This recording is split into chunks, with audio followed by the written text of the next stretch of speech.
Nomenclatura de iones y compuestos iónicos. En este video veremos cómo formar algunos compuestos donde están un anión y un catión llamados compuestos iónicos.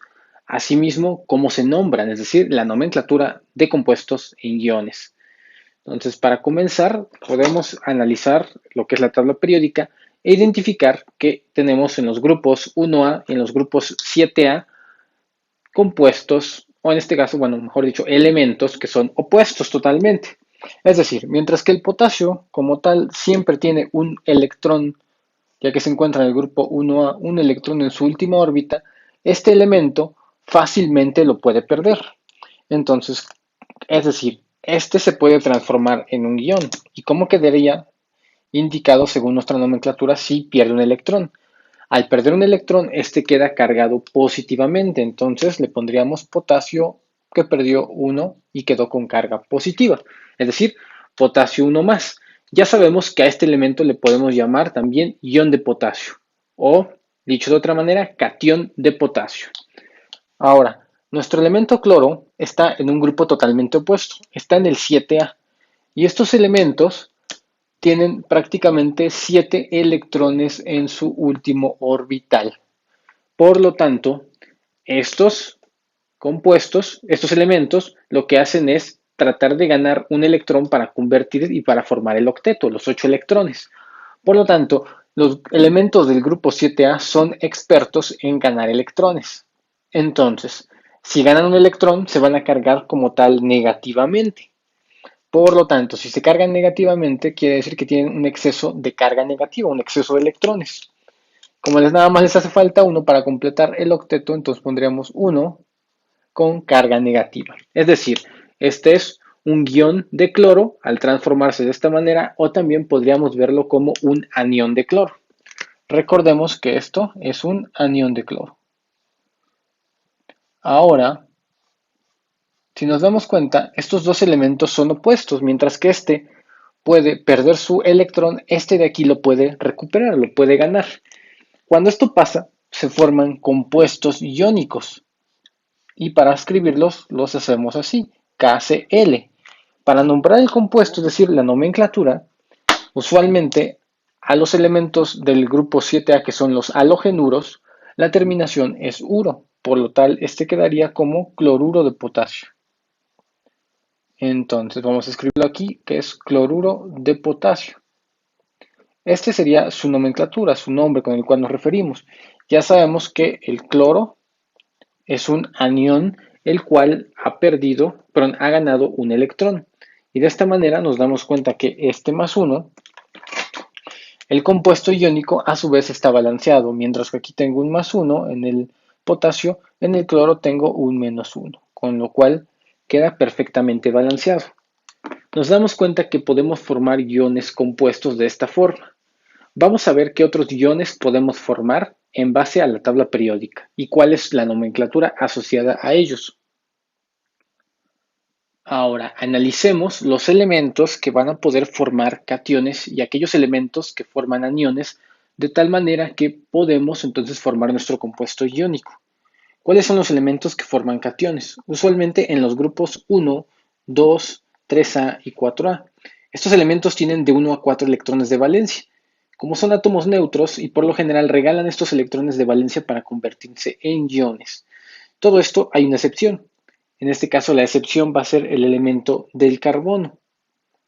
Ahora, ¿cuál va a ser nuestra nomenclatura de cationes? Bueno, si nos damos cuenta, en el grupo 1A tenemos al hidrógeno, al litio, al sodio y al potasio. Y aquí tenemos su simbología para representarlo como catión. Recuerden que no se necesita una regla especial para nombrar este tipo de cationes. Por ejemplo, podemos llamarle H más o un ion de hidrógeno. De igual manera, podemos llamarlo un catión de sodio, un catión de potasio. Estos nombres quedan perfectamente. La misma lógica es aplicable a elementos que típicamente forman cationes con una carga particular. Por ejemplo, los metales alcalino-térreos, es decir, en el grupo 2A encontramos al berilio, al magnesio y al calcio, junto con otros elementos. Entonces, esto podemos referirnos como ion de magnesio 2 más o como magnesio 2 más.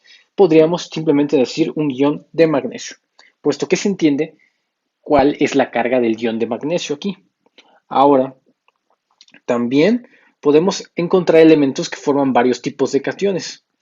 Hasta aquí hemos considerado únicamente elementos típicamente cationes con una carga en particular. Por ejemplo, los metales alcalinos y los alcalinoterres forman usuales iones en uno más y en 2 más.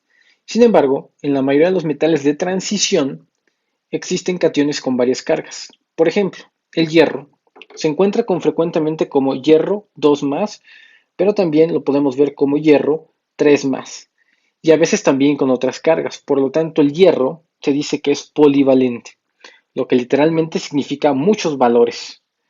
Es decir, puede formar cationes con diferentes cargas. Ahora, bueno, estos metales polivalentos debemos especificar la magnitud de la carga del ion en este caso. Por ejemplo, necesitamos llamar a este hierro 2 más o a este de aquí hierro 3 más. Vamos a ver ahora la nomenclatura de los iones monoatómicos, de los aniones monoatómicos que vienen siendo los que están aquí de este lado en la parte de la derecha. Y para que se vea un poquito más, vamos a bajar un poquito. Ahí está. Entonces, aquí tenemos al momento de que nosotros ya formamos el catión con el anión, se forma el compuesto iónico, tal como lo vimos. Cuando nombramos aniones monoatómicos que tenemos aquí, agregamos el sufijo uro, de tal manera dado a este elemento, dado que podemos predecir la carga de los cationes y aniones simples de acuerdo con el número del grupo del elemento. Entonces, únicamente identificar en qué grupo se encuentran y con eso asociaremos el número que está justo aquí. Entonces, en esta siguiente tabla vemos los sufijos, es decir, nosotros vamos a nombrar a este como es el hidrógeno, entonces lo llamaremos hidruro. Este es el cloro, entonces quedará con el nombre de cloruro. Este de aquí es el bromo, entonces será un bromuro.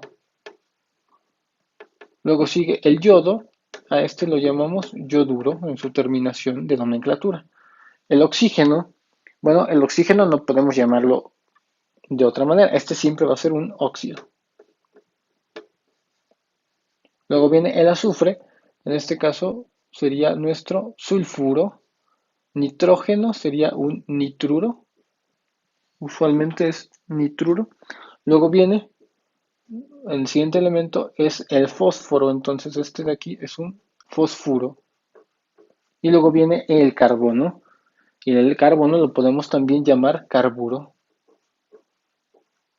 de esta forma. Ahora, estos elementos que están aquí ya en su nomenclatura, si nos damos cuenta, van a formar, en base a los elementos que están del otro lado, nuestros compuestos iónicos. Ahora, siempre hay algunas reglas para poder establecerlos. Siempre vamos a nombrar el anión antes que el catión. En la fórmula química es al contrario. Es decir, vamos a mezclar aquí dos elementos básicos. Se me ocurre el sodio y vamos a mezclarlo con el cloro que está aquí. Entonces, para formar siempre va primero la parte positiva en la fórmula. Entonces, es decir, verá sodio, sodio más y cloro siempre irá después, cloro menos. En la fórmula realmente ya no se ponen estos sufijos porque se sobreentiende que ya se mezclaron, de tal manera que el compuesto está perfectamente balanceado. Entonces siempre primero va la parte positiva y luego la parte negativa, si queremos verlo así. Primero va el catión y luego va el anión. Para nombrarlo es lo contrario, primero el anión, entonces su prefijo sería cloruro, y en este caso sería cloruro de sodio. A esto se refiere con estar al revés, estar al contrario. Nosotros podemos nombrar otro compuesto iónico de la siguiente forma. Ahora se me ocurre que vamos a agarrar el litio y se me ocurre combinarlo con ¿cuál tendríamos aquí? Supongamos el yodo que está aquí. Entonces, nuevamente, primero la parte del catión, es decir, la parte positiva, el litio más, y luego la parte del yodo menos. Ya no se ponen estos y me queda así. Pero para nombrarlos siempre va primero la parte del anión. Entonces esto sería un yoduro de litio. Escrito de esta manera. Entonces así nos damos cuenta que se escriben las fórmulas. Ahora, cuando se nombra este compuesto hay algo importante. Pues prácticamente no se incluye la palabra ion o la carga. Con la tal, esto, nosotros ya sabemos, con esta forma de nombrarlos, ya sabemos que se trata de un anión. Cualquier compuesto iónico siempre va a tener una carga neta de cero. Es decir, los cationes y los aniones siempre deben combinarse de manera que se cancelen sus cargas. El número de cationes y aniones en la fórmula debe escribirse como el mínimo valor entero posible. Por ejemplo, la fórmula del cloruro de sodio o del yoduro de litio, esta que tenemos aquí, nos queda bien así. No podríamos poner litio 2, yodo 2. Aunque las cargas, a pesar de que ponga yo un 2 o un 2 o un 3 y un 3, a pesar de que las cargas sumen 0, siempre mire sobre lo más básico en la fórmula. Y lo más básico es tener 1 y 1, lo cual sabemos que se sobreentiende que existe aunque no se coloque. Es como en el álgebra. Cuando la x tiene un exponente, aunque no lo escribamos, sobreentendemos que ese exponente es 1. Lo mismo pasa en la fórmula. Aunque no exista el número, debemos de sobreentender que a partir de eso, el nombre como tal nos dice que aquí están los numeritos. Y de esta manera es como vamos a poder formar nosotros los iones o los compuestos iónicos. Si te agradó el video, no olvides compartirlo en las redes sociales y también agradecernos con un like o tu comentario. Síguenos en las redes sociales como Instagram, Facebook y Twitter. Accede a los otros videotutoriales dando clic en las tarjetas que aparecen, en las pantallas finales, así como en las tarjetas y también en la descripción. No olviden suscribirte al canal y compartirnos por las redes sociales.